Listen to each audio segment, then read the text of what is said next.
Hey everyone, I'm Jonas Tichenor, digital strategist at Fortinet. We are at beautiful San Francisco, California at the RSA Conference 2015, and I am joined by security strategist Richard Henderson, also with Fortinet. You know, Richard, there's a lot of conversations being had at this year's RSA, many of them obviously around cybersecurity, but there's little bits and pockets that really seem to stand out. One of those is social media, and the idea that that is a space where intrusions can happen on a seemingly secure network. Talk about that.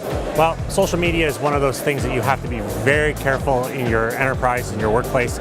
Make sure it's being protected against things like malware intrusion. You have to understand that people who use social media, Facebook, Twitter, things like that, often have friends who aren't always as well versed in cybersecurity as you and I are, or as the typical security professional.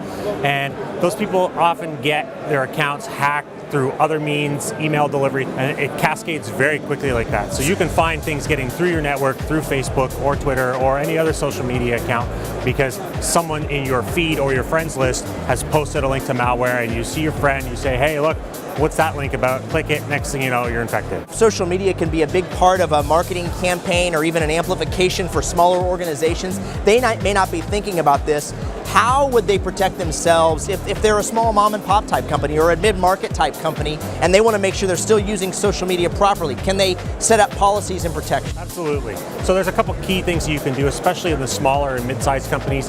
Make sure you're using a UTM solution like our FortiGates that not only protect against malware and things like that, but also use things like IP reputation, URL filtering. Ensure that you're using a really good, well-vetted, high-quality endpoint protection piece, so that if all your other pieces in your defense and depth strategy fails, you have the endpoint piece that will protect it on the way out.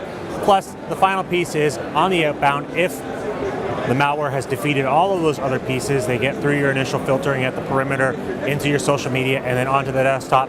You have to make sure you have a robust solution that's able to detect things on the outbound. So if you use all those different pieces together, you usually have a pretty good shot at stopping any sort of attacks through that mechanism. Awesome. Richard Henderson, thanks so much for joining us. We'll have more here on the blog as we continue our excursion at RSA 2015. We'll see you next time.